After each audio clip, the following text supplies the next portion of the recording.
What's up mga guys, good morning po. Kape po tayo. Grabe ang inabot naman ng hirap kahagabi. Nagkaroon na ng kuryente, ano na?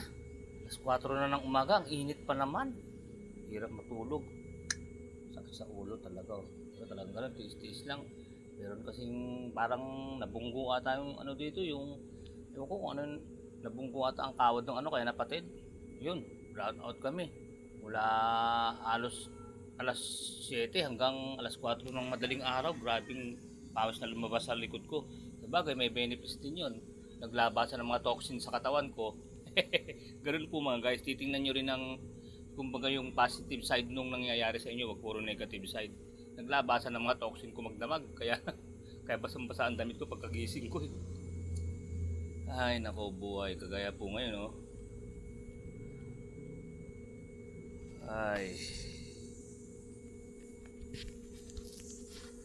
Ay, gaya po ngayon, ito po, sabi ko dati, nandito sa umaga ngayon po ay sa tindahan ko nagkakape-kape ko sabi ko makapag-vlog na ito, second bago po to sa ano, second video ng bago kong sipping ngayon Dapat may pamilyar ko paggamit nabubupol ako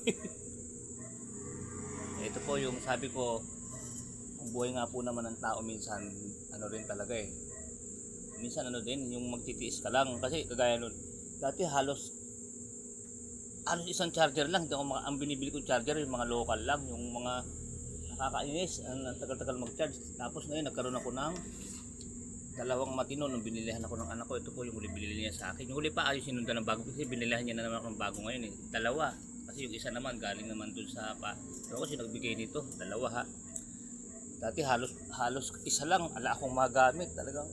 Tapos ito na naman, bumili bago, di tatlo na po ngayon, ito na naman kasi yung kaya nilagyan ko ng pangalan Mon New Charger. Kasi binila niya po ako ng bagong cellphone, siyempre may kasama pong charger, di ba? Dati nakikipag-meet pa ako sa Trinoma noon, magkaroon lang ako ng original na charger, natatandaan ko yun nung nagtatrabaho ko sa Taguig. Nakikipag-meet pa ako sa Trinoma noon, yung mga charger na Nokia. Kasi sa mga cellphone, minsan ganun ang kulang pag bumili ka di ba? Binibenta nung ano yung mga charger nila dahil original.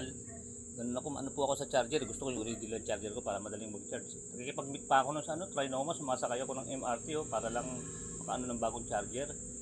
Kaya ang ibig ko lang po sabihin, talaga po ang buhay ng tao, ang point ko rito, talagang minsan magtitiis ka lang tapos halos yung wala ka bang magamit kung ano. Pero pag binigyan ka naman ng kaginawa ng Panginoong Diyos minsan, yung bang yung mga hindi mo naman na hiningi, binibigay niya pa kagaya nito, siksik, liglig, tatlo. Dati kahit isa wala, ngayon tatlo pa tatlong original na dyan. Ilan mo ibig ko sabihin. Dati halos wala akong magamit, halos makicharge lang ako ng local na charger sa asawa ko. Ngayon tatlong original Yun lang pong ibig ko sabihin. Tiis-tiis lang po tayo sa buhay. Minsan pag may binigay sa atin, minsan hindi mo akalain na sobra pa sa iniisip mo ibibigay sa iyo Iniisip ko ba magkakaroon ako ng tatlong original na charger na ganito yung isang charger na original na kontento na ako. tatlo.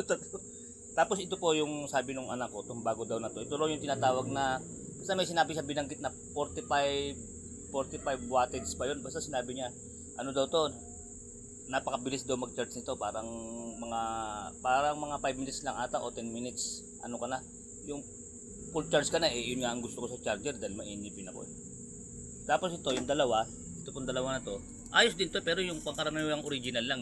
Kumbaga hindi siya masyadong original pero hindi siya yung kagaya nito na sobrang bilis. Bagong bili siyempre bagong bili cellphone may kasamang charger. Kaya sabi ko, ano gagawin ko sa charger na to ngayon? Dami tatlo. Natatawa lang ako sa vlog ko nga. Kwento ko sa mga ito po, tingnan nyo. Nilagyan ko pa ng Mon New Charger, Mon New Char. Ito yung dalawa na to, parehong original yan, dalawa na yan. Kaya lang, yun yung lagi kong dala ko sa kahit saan ako magpunta, nasa bag ko yan. Kaya ngayon tatlo na sila.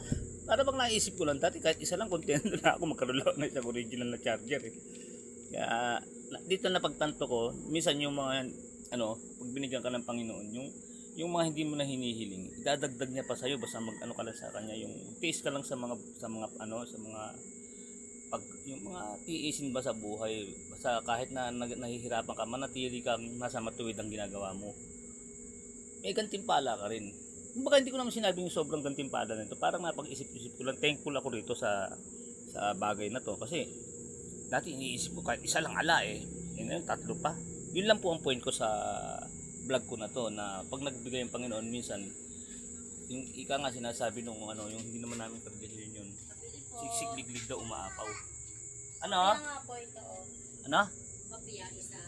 Tsaka isang Anong kulay? Ito, oh. Kulay violet? Ano, dami niya na. Ilan?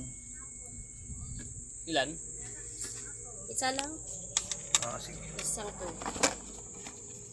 Kuha ka na. Yan. Tsaka ano? Ah, bumibigay lang nga pag ganun. Tsaka isang coke. Mm. Dito mo lang ba inumin? Hindi, plastic na yan. Plastic ko na lang. 8 na raw yan sabi ni ate baby mo. 8, tsaka ano, 14, 22. 22 sa. Sige.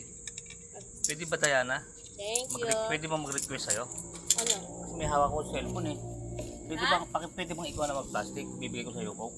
Sige. Lalapag ko ito. Ayoko itapag ito cellphone. Ba mamaya malaglag pa. Wait naman. Tsaka isa bang request Diana? Diana? Pwede bang royal na lang? Wala nang coke. Ngayon pala ko bibili ng umaga eh. Ha? Ah. Bilis pa ubus na soft drinks. Ang bibili ko lang eh.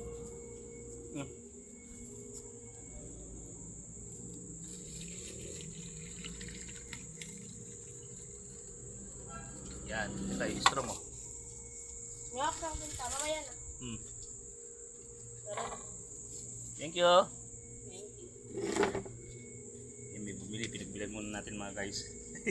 Ayaw ko kasi bitiwan ng cellphone. Pamay na pag ko ng alanganin bumagsak. Bago-bago iniingatan ko.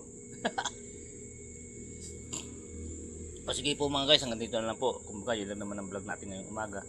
Kwentuhan lang. Siguro sa mga susunod na yung talagang video kung saan lugar. Ayoko muna siyang anuhin eh. Kumbaga mga practice vlog lang muna sa bagong cellphone na to. Kaya inesting ko yung style na ganitong parang merong nakaano pa sa taas doon no. Merong pang nandun ang mukha ko tapos yung video sa ilalim. Ayos nakapanibago Sige po mga guys, ganito na lang po. Gaya po ng dati, keep safe, keep healthy, always trust God. Milyong salamat po sa Diyos. Thank you po for watching. This is Kuya Mon signing off for now. Bye bye po mga guys. God bless you.